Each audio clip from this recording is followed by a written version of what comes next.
Hello everyone, welcome back to my YouTube channel accounts department. आज हम लोग continue करने वाले हैं बी कॉम पार्ट 2 से, जो कि हमारा चल रहा था रिकंस्ट्रक्शन ऑफ कंपनीज का क्वेश्चन। इसमें मैंने क्वेश्चन नंबर 1-2 बनाया है और इससे पहले चैप्टर मैंने issue of shares, debentures, preference share, जो आगे के चैप्टर्स है उन सब की भी सॉल्यूशंस को सॉल्व किया है। अगर आप उसे देखना चाहते हैं तो मैं लिंक डिस्क्रिप्शन बॉक्स में डाल देती हूँ, आप वहाँ जाकर चेक कर सकते हैं। और मैं आप लोगों को एक बात और इन्फॉर्म करना चाहती हूँ कि अगर आप लोग कुछ मुझसे पूछना चाहते हैं या किसी क्वेश्चन में प्रॉब्लम है तो आप लोग मुझे डायरेक्ट मैसेज कर सकते हैं टेलीग्राम पर। उसकी भी लिंक मैंने डिस्क्रिप्शन बॉक्स में डाल दी है, आप वहाँ जा कर के मुझे मैसेज कर सकते हैं। तो चलिए हम लोग स्टार्ट कर लेते हैं। इसमें देखेंगे क्वेश्चन नंबर 3 में कि क्या बोला है।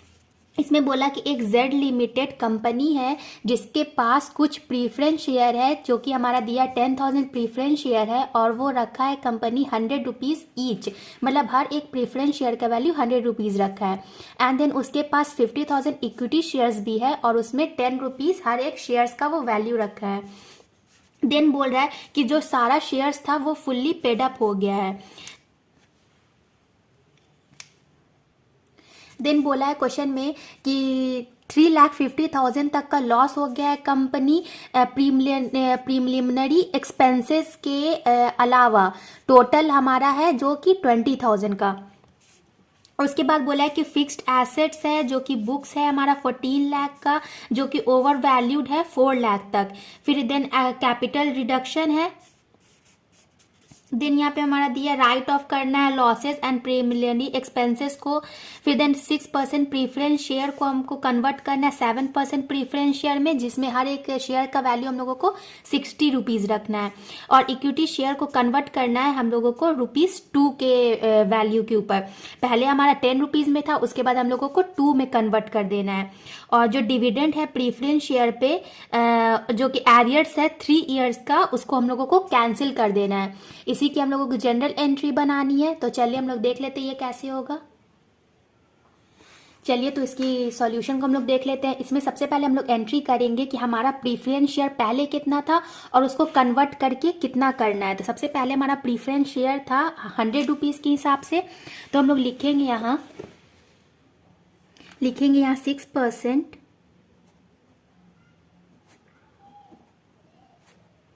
प्रीफरेंस शेयर कैपिटल अकाउंट, जो कि हमारा डेबिट है, और ये 100 रुपीज़ के हिसाब से है। तो यहाँ पे 100 लिख लेते हैं। 100 रुपीज़ के हिसाब से ये हमारा हो जाएगा 10 लाख रुपीज़। ठीक है। उसके बाद जो हमारा न्यू है, जो न्यू वैल्यू दिया है जिस पे हम लोगों को इसको कन्वर्ट करना है, उसे लिखेंगे। तो फिर यहाँ लिखेंगे 7% प्रीफरेंस शेयर कैपिटल अकाउंट। इसकी वैल्यू दी हुई है, हम लोगों को कन्वर्ट करना है 60 रुपीज़ पे। तो 60 लिख देंगे। तो ये हो जाएगा हमारा 6 लाख रुपीज़। ये 6 लाख कैसे हो रहा है? 60 रुपीज़ के हिसाब से हमारे पास प्रीफरेंस शेयर था 10,000, तो 10,000 इंटू 60 हमारा 6 लाख रुपीज़ हो गया। देन हमारा जो हमारा डिफरेंस होगा वो कैपिटल रिडक्शन में चला जाएगा, कैपिटल रिडक्शन अकाउंट में। To capital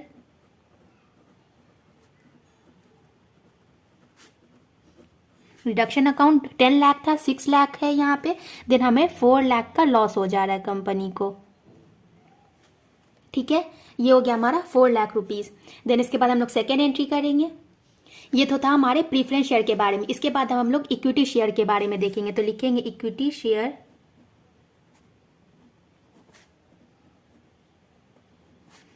capital account. पहले कितने रुपीज़ के हिसाब से इक्विटी शेयर था? 10 रुपीज़ के हिसाब से था। तो हम लोग ओल्ड वाला पहले लिखेंगे। 10 रुपीज़ के हिसाब से हमारा यहाँ पर इक्विटी शेयर का वैल्यू दिया था 50,000। तो ये हो जाएगा हमारा 5 लाख रुपीज़। ठीक है। अब न्यू इक्विटी शेयर को कन्वर्ट करने कितने में बोला था, तो उसकी एंट्री करेंगे। तो लिखेंगे 2 इक्विटी शेयर कैपिटल अकाउंट। ये क्या था हमारा न्यू वैल्यू, इसको बोला था कि 2 रुपीज़ में कन्वर्ट करना है, तो ये हो जाएगा हमारा 50,000 इंटू 2, ये हो गया हमारा 1,00,000 रुपीज़। ठीक है, जो डिफरेंस होगा फिर से वो चला जाएगा हमारे कैपिटल रिडक्शन अकाउंट में, तो हम लोग लिखेंगे टू कैपिटल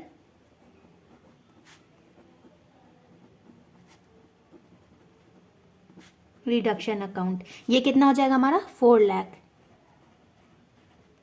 4 लाख का हमारा डिफरेंस हो गया। ये दोनों को तो कन्वर्ट करने कंपनी बोला था, ये हम लोगों ने कर लिया। इसके बाद हम लोग क्या करेंगे कि डिविडेंड के बारे में क्वेश्चन में बोला था, तो हम लोग डिविडेंड की एंट्री करेंगे। तो लिखेंगे preference dividend, preference share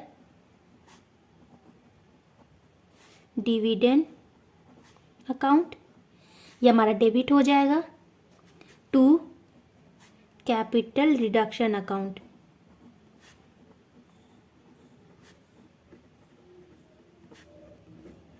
dividend का कितना वैल्यू था, यहाँ पे हमारा था 1,80,000, तो हम लोग लिखेंगे 1,80,000।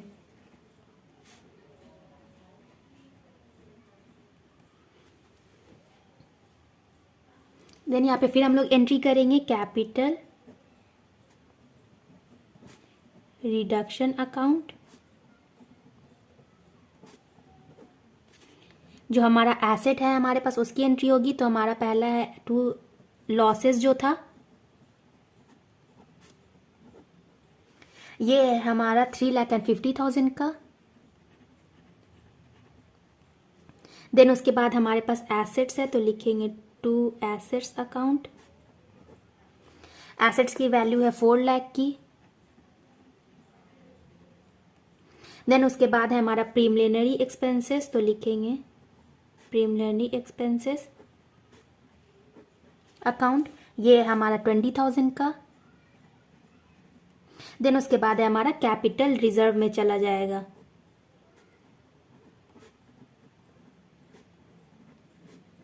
Capital reserve account. यहाँ पे हमारा कैपिटल रिडक्शन में हो जाएगा 9,80,000। ये कैपिटल रिडक्शन हमारा यहाँ से आया 4 लाख फर्स्ट वाले प्रीफरेंस शेयर का, देन 4 लाख हमारा इक्विटी शेयर का, एंड देन 1,80,000 जो डिविडेंड का था, तो यहाँ पे हो गया हमारा 9,80,000। अब यहाँ पे जो डिफरेंस आएगा वो हमारे कैपिटल रिजर्व में चला जाएगा, तो ये डिफरेंस आ जाएगा हमारा 2,10,000 का। ठीक है, ये तो हो गया हमारे क्वेश्चन नंबर 3 का सॉल्यूशन। अगर आप लोगों को कुछ भी प्रॉब्लम होता है क्वेश्चन में, तो आप लोग मुझे कमेंट में भी कर सकते हैं और मुझे टेलीग्राम पर भी कांटेक्ट कर सकते हैं। तो चलिए इसके बाद हम लोग देखेंगे अब क्वेश्चन नंबर 4। चलिए तो अब हम लोग इसमें क्वेश्चन नंबर 4 देख लेते हैं। क्वेश्चन नंबर 4 में एक बैलेंस शीट दिया है अरुण कंपनी लिमिटेड का। अरुण कंपनी है एक, जिसके बैलेंस शीट के इंफॉर्मेशन दिया है। देन उसके बाद इसमें बोला है कि यहाँ पे कुछ स्कीम्स है जो कि हमारा, जैसे कि ये हमारा एडजस्टमेंट है जो कि हम लोगों को क्वेश्चन में करना है। तो यहाँ पे और इन्फॉर्मेशन दिया है आगे कि प्रीफरेंस शेयर को रिड्यूस कर देना है हम लोगों को ₹25 हर एक को। जैसे कि पहले जो प्रीफरेंस शेयर का वैल्यू था उसको 25 में चेंज कर देना है, और जो डिविडेंड का रेट होगा वो 8% से बढ़ा देना है, रेस कर देना है। देन उसके बाद जो पेड अप वैल्यू है इक्विटी शेयर का उसको भी घटाकर 60 रुपीज़ कर देना है, और फेस वैल्यू जो रहेगा वो सेम रहेगा। देन फिर बोल रहा है कि रिडक्शन के लिए जो अमाउंट रहता है, जो हम लोग कैपिटल रिडक्शन अकाउंट बनाते हैं, उसमें 40,000 है मशीनरी का, 35,000 इन्वेंट्रीज का, और प्रोविजन क्रिएट करना है 25,000 डेटर्स के लिए। ठीक है, इसी की हम लोगों को जनरल एंट्री बनानी है और बैलेंस शीट बनाना है। तो चलिए क्वेश्चन नंबर 4 का भी हम लोग देख लेते हैं कि कैसे होगा सॉल्यूशन। चलिए तो अब हम लोग सबसे पहले क्वेश्चन नंबर 4 का जनरल एंट्री देखेंगे कि कैसे होगा। सबसे पहले इसमें प्रीफरेंस शेयर के बारे में इंफॉर्मेशन दिया था, तो पहले हम लोग लिखेंगे कि प्रीफरेंस शेयर का, तो लिखेंगे यहाँ प्रीफरेंस शेयर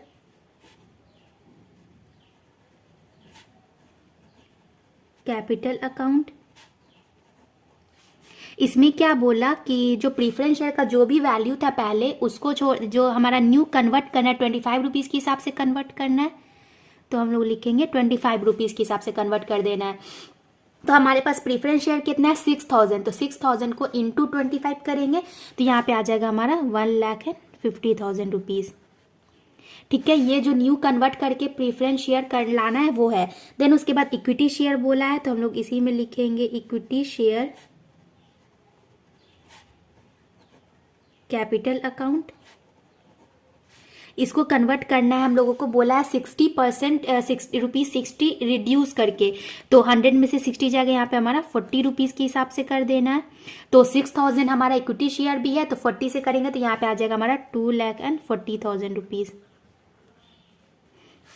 ठीक है, देन जो हमारा डिफरेंस होगा वो चला जाएगा कैपिटल रिडक्शन अकाउंट में, तो लिखेंगे कैपिटल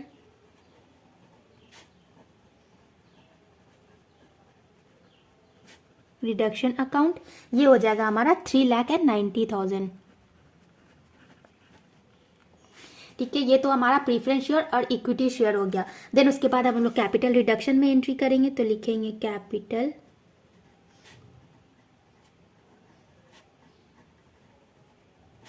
रिडक्शन अकाउंट डेबिटेड। ये हमारा 3,90,000। देन इसमें सबसे पहला हमारा मशीनरी दिया है एसेट्स में, तो हम लोग लिखेंगे टू मशीनरी अकाउंट। इसकी वैल्यू दी हुई है 40,000।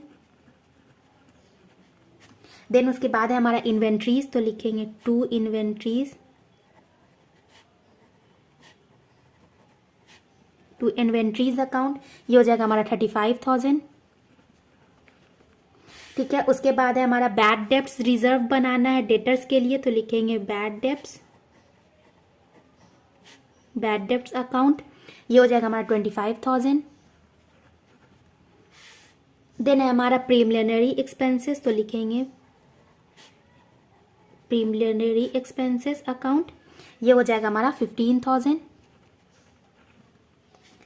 देन उसके बाद है हमारा statement of profit and loss में कुछ लॉस था, तो उसे भी लिखेंगे to profit and loss account. इसमें हमारे पास लॉस है, तो ये हो जाएगा हमारा 1,85,000 हो गया। उसके बाद हमारा जो बचेगा वो चला जाएगा कैपिटल रिजर्व में। कैपिटल रिजर्व अकाउंट 3,90,000 में से हम लोग इसे ऐड करके जब माइनस करते हैं तो हमारा बैलेंस आता है 90,000 का, जो कि हमारा कैपिटल रिजर्व अकाउंट में चला जाता है। ठीक है, ये इतना ही हम लोगों को जनरल एंट्री करना था इसमें क्वेश्चन नंबर 4 में। इसके बाद इसकी हम लोग बैलेंस शीट भी देख लेते हैं कैसे होगा। चलिए, तो क्वेश्चन नंबर 4 का अब हम लोग बैलेंस शीट देख लेते हैं। क्वेश्चन नंबर 4 में सबसे पहले बैलेंस शीट में हम लोग एंट्री करेंगे। पहले नंबर में हम लोगों को पता है कि होता है इक्विटी एंड लायबिलिटीज, तो हम लोग लिखेंगे equity and liabilities.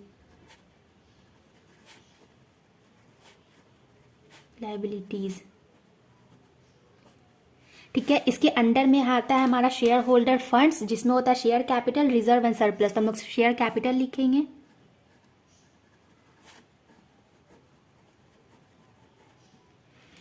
Share capital हमारा आएगा 8,10,000। ये 8,10,000 जितना हमारा पहले से शेयर्स था और जितना हम लोगों ने न्यू शेयर निकाला था उस सबको ऐड करेंगे तो हमारा 8,10,000 आ जाएगा। देन हमारा रिजर्व एंड सरप्लस होता है, तो इसमें हम लोग लिखेंगे रिजर्व एंड सरप्लस होता है एक टाइटल, तो हम लोग लिखेंगे रिजर्व एंड सरप्लस। इसके अंडर में एक होता है हमारा कैपिटल रिजर्व, तो लिखेंगे कैपिटल रिजर्व। कैपिटल रिजर्व की हम लोगों ने वैल्यू निकाली थी 90,000 की, तो यहाँ हम लोग लिख देंगे 90,000। ठीक है, उसके बाद हमारा होता है करंट लायबिलिटीज, तो हम लोग लिखेंगे यहाँ करंट लायबिलिटीज।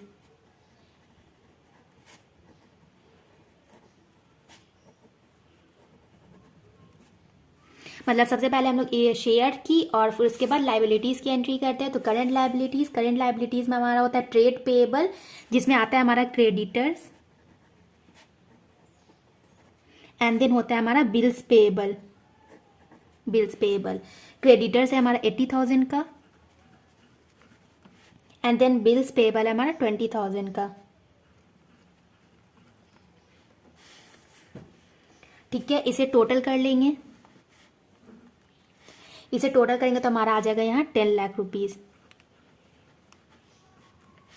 उसके बाद हम लोग इसमें एंट्री करते हैं एसेट की, तो हम लोग यहाँ लिखेंगे सेकेंड नंबर एसेट्स। एसेट्स में हमारा दो तरीके का एसेट्स होता है, एक नॉन करेंट और एक करेंट एसेट्स होता है। तो इसमें करेंट एसेट्स कुछ भी नहीं दिया है, नॉन करेंट एसेट्स है जिसमें हमारा फिक्स्ड एसेट्स है, और फिक्स्ड एसेट्स के अंदर में भी हमारा है टैंजेबल एसेट्स, जैसे कि है हमारा बिल्डिंग। आप लोग पूरे इन्फॉर्मेशन को लिखिएगा, जैसे हमारा बैलेंस शीट बनता है वैसा ही मैं यहाँ पे जो जो इन्फॉर्मेशन दिया है उसी ही सिर्फ लिख रही हूँ। बिल्डिंग, मशीनरी, यहाँ पे हो जाएगा हमारा बिल्डिंग का वैल्यू था 2,30,000, तो हम लोग लिखेंगे यहाँ 2,30,000।